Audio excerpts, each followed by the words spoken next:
그러니까 지금 미국 시장이 금융주 갑자기 망가지고 조금 이상한 징후가 있긴 하거든요. 그러면서 골드만삭스나 이런 기관들의 보고서가 단기 조정을 시사하는 약간 뭐 예언가로 가긴 그렇지만 이 전략가들의 예측이 대부분 많이 맞았던 경우가 있어서 사실 좀 조심스러워요. 근데 이 근거 중에 하나가 뭐 한 3월쯤부터는 세금 시즌에 들어가니까 개인들이 사기 어려워질 것이다. 그러면은 최근에 많이 들어왔던 자금 유입이 둔화되고 기관도 좀 여력이 없기 때문에 조정이 올 거다라는 논리가 되더라고요. 근데 이렇게 되면 지금부터는 좀 조정을 더 대비해야 되는 거냐. 한 달 이상, 한 2달 정도.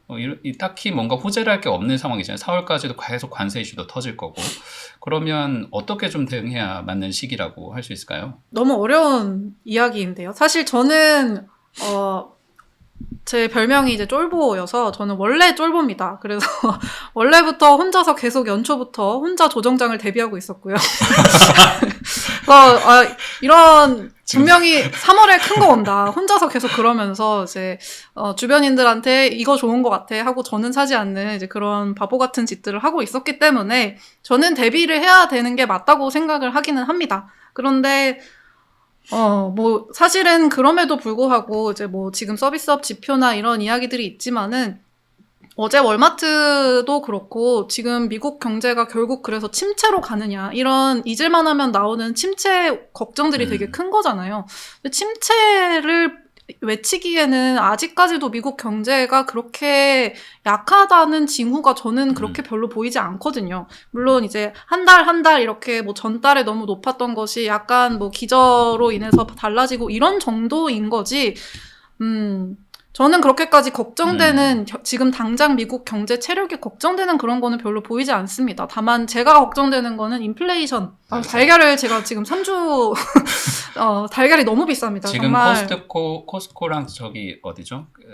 트레이더조에서 네. 달걀 구매를 제한하고 있습니다. 워낙에 가격도 비싸고 사재기 하려고 하다 보니까. 제가 아는 분은 트레이더조, 그러니까 저도 이제 항상 트레이더조가 가장 저렴해서 트레이더조를 많이 가는데 지난주 일요일에도 갔더니 달걀 사려면 아침에 와야 된다. 지금 다 팔렸다. 그래서 못 샀고요. 1인당 2개로 제한을 하고 있는데 트레이더조뿐만 아니라 다른 데들이 다 지금 한 명당 하나, 2개 이렇게 제한을 하고 있어요. 제가 아는 분은 코스트코에서 3주 동안 지금 달걀을 못 샀다. 아무래도 제일 싸다 보니까 사람들이 코스트코에서 쟁이기를 하는 것 같더라고요. 그래서 제가 홀푸드에 갔어요. 가장 비싼 마트 중에 하나거든요. 유기농만 판다. 괜히 달걀을 홀 페이첵이라고. 그렇죠.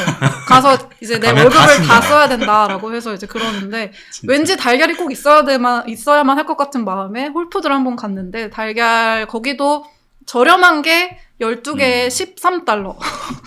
비싼 거는 15달러. 제가 차마 15달러에 달걀을 사지는 못하겠더라고요. 하나에 1,500원이군요. 달걀 12개가 15달러? 달걀 한 알에 그러면 2,000원이네. 하나 2,000원. 하나를 2,000원. 도저히 이거는 못 사겠다. 근데 거기에 여기는 세일 텍스가 붙으니까 2,100원에서 그쵸. 200원. 그래서 도저히 이거는 못 사겠다 하고 이제 또 다른 저렴한 마트를 갔더니 원래 한 2, 3불 하던 게 이제 6불, 7불 이렇게 하더라고요. 어쨌든 그래도 울며 겨자 먹기로 샀는데 이제 물론 겨자까지 샀습니까? 아 정말. 자, 좀 정리를 해야 될 것 같아요. 일단 인플레이션 걱정이 굉장히 달걀 이야기를 하셔서 제가 달걀은 어쨌든 실생활에서 겪는 거 그렇다고 막 짜증을 내면 안 돼요. 한국에선 체감 못하지만 달걀 한 알이 정말 비싸요. 그만큼 여기 인플레이션의 충격이 이번에 이달 말에 PC 나오면 또 뭔가 연준의 정책을 바꿀 것 같은 그런 불안감이 있는데 저는 사실 난세 기자 의견에 동의하기는 미국 지금까지 S&P 계속 사상 최고가 야금야금 경신해놓고 조정이 그렇게 깊은가? 사실 그건 좀 아니라는 생각이 좀 들거든요. 근데 선배도 같은 의견이신가요?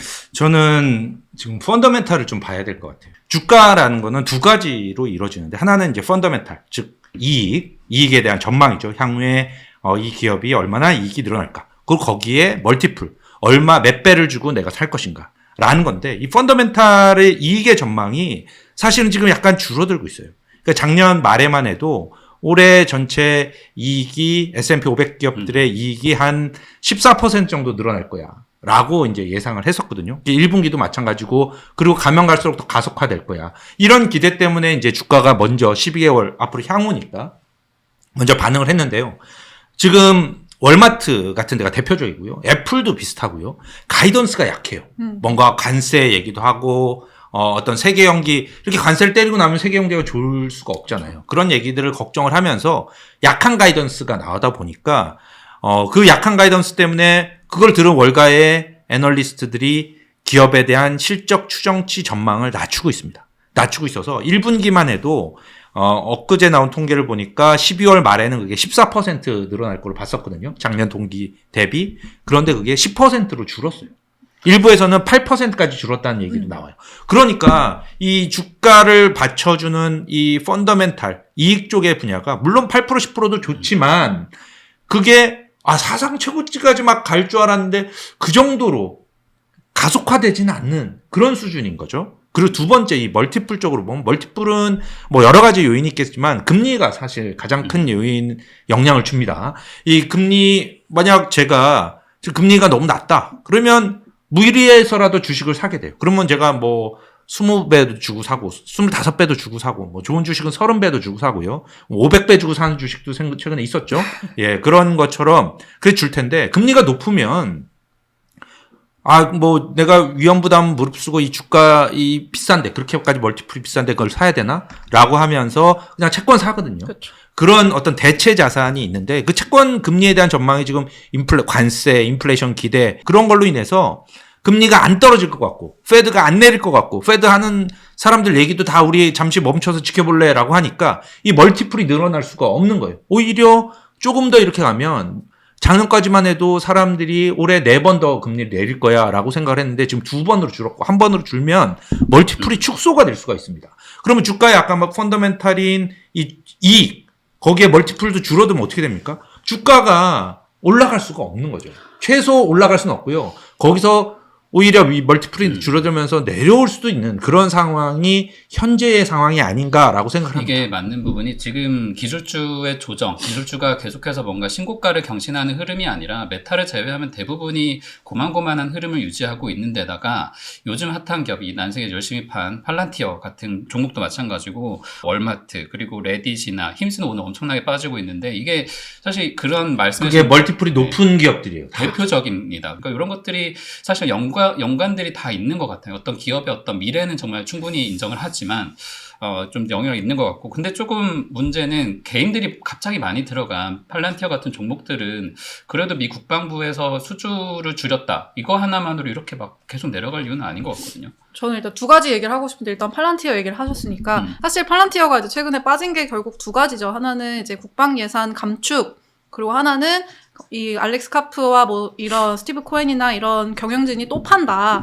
이 두 가지인 건데 국방 예산 감축이 오히려 팔란티어에는 좋은 이야기가 될 수도 있다라고 하는 것이 이제 아무래도 강세론자들의 주장이죠. 이제 비싼 돈을 주고 뭐 로키드 마틴의 전투기나 이런 거 사는 대신 훨씬 이 팔란티어의 소프트웨어 기술 이런 걸로 효율화를 하겠다라고 하는 게 이제 도지가 계속해서 주장해온 바니까 줄이는 게 우리한테는 오히려 좋아라는 것이 팔란티어의 주장이기는 합니다. 그리고 이제 계속 팔고 있는 거는 사실 굉장히 괘씸하다라고 투자자들이 생각할 수 있는 부분이기는 하죠. 근데 이게 일단 뭐 이런 팔란티어가 근데 이제까지 상승해온 거를 보면은 이 정도 좀 쉬어가는 거는 오히려 건강한 게 아닌가라는 생각이 드는데 저는 전반적으로 미국 증시에 대해서도 그런 생각이 들어요. 지금 선배 말씀 들으면서도 지금 밸류에이션이 22, 23까지 올라와 있잖아요. S&P 500이. 미국 증시 S&P 500의 밸류에이션이 지금 22, 23배까지 올라와 있는 게 너무 높다, 너무 비싸다. 그렇죠. 지금 역사적인 고점에 가까워진다. 이런 얘기들을 저희가 지난 2년간 끝없이 들었잖아요.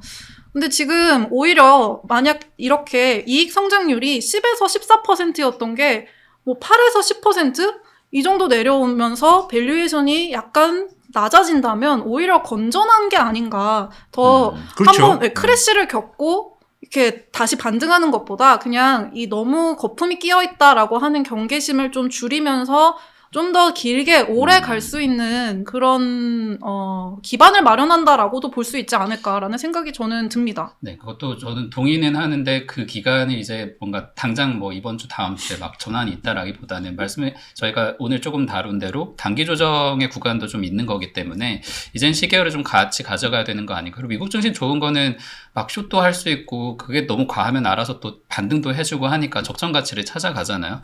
그런 시기를 좀 맞게 된 게 요즘 인기인 이런 종목들인 것 같아요. 근데 그 좀 불안감이 있는 게 그런 거예요. 관세가 이렇게 상당히 그냥 관세 그러면 이제 안 와닿잖아요. 월셔널에 Hold on the Street라는 코너가 있는데 거기서 변압기 얘기, 트랜스포머라고 그러죠. 변압기 얘기를 다뤘어요. 네. 근데 그걸 보면 이런 겁니다. 변압기는 뭐로 이루어집니까? 철과 구리로 이루어지고요. 대부분은 중국에서 수입이 돼요. 그런데 이번에 거기에 관세를 다 때렸죠. 철과 알루미늄 그리고 구리도 곧 들어갈 거다라는 게 골드만삭스는 이건 거의 확실해라는 식으로 이제 보고서 썼어요. 왜냐하면 기초금 철하고 알루미늄도 했는데 구리 왜 안 하겠어라고 하기 때문에 가장 중요한데. 그게 이제 그렇게 되고 그게 이제 조립이 되는 게 중국에서 많이 조립이 되는데 거기에 다 관세가 두드러진다는 거예요. 그래서 저희가 있는 그 뉴욕 뉴저지주에 있는 일부 전기 회사들이 벌써 6월부터 전기요금을 최소 17% 이상 올리겠다라고 공지가 나가고 있대요. 왜냐하면 변압기 맨날 바꿔야 되는데 이거 가격이 벌써 확 뛴 거예요. 근데 전기료가 오르고 그러면 저희한테 당연히 영향이 오죠. 근데 그거 하나입니까? 곳곳에 그런 것들이 있는 그렇죠. 거예요. 계속. 그렇죠. 앞으로 자동차에 관세 때리면요. 여기 자동차가 무조건 올라갑니다. 사람들 무조건 자동차 사야 되고요. 자동차 값 원타임으로 올라가는 게 아니에요. 부품 이런 것들도 다 같이 오잖아요. 그 부품 가격을 가면 그러면 원래 $10짜리가 제가 예전에 여기 처음 와서는 엔진오일 갈 때 보통 한 $60 정도, $70 정도 냈어요. 지금 $110, $120 내고요. $110, $120입니다. 그냥 아무 차도 아니에요. 제 차 K5예요. 기아 K5. 근데 $120 내요. 아니 그냥 여기 아무 데나 가도 $120, $130 합니다. 진짜. 엄청나게 올라요. 그게 사람도 있고요. 이 부품 가격이 오르거든요. 부품 가격이 오르면 얘네들이 또 더 붙여요. 근데 부품 가격이 또 오를 거거든요. 그런 관세 걱정이 깔려 있고 그래서 금리를 못 내리는 거고 인플레이션 우려가 있는 거고 그런 것들이 주가를 지금 제약하고 있고 트럼프도 알겠죠. 하지만 트럼프는 관세를 저는 걱정되는 게 관세를 정말 소득세를 대체하는 어떤 수입의 수단으로 볼까봐 그런 느낌이 자꾸 나서 그게 걱정인 위험이 큰 거죠. 네. 지금 캐비넷에서 저희가 직접 그런 그렇게 상세한 부분들은 다음 주에 저희는 같은 시간에 찾아오겠습니다. 또 만나요. 안녕. 한글말을 사랑해 주시는 방법 지금 당장 좋아요. 댓글, 구독 알람 설정.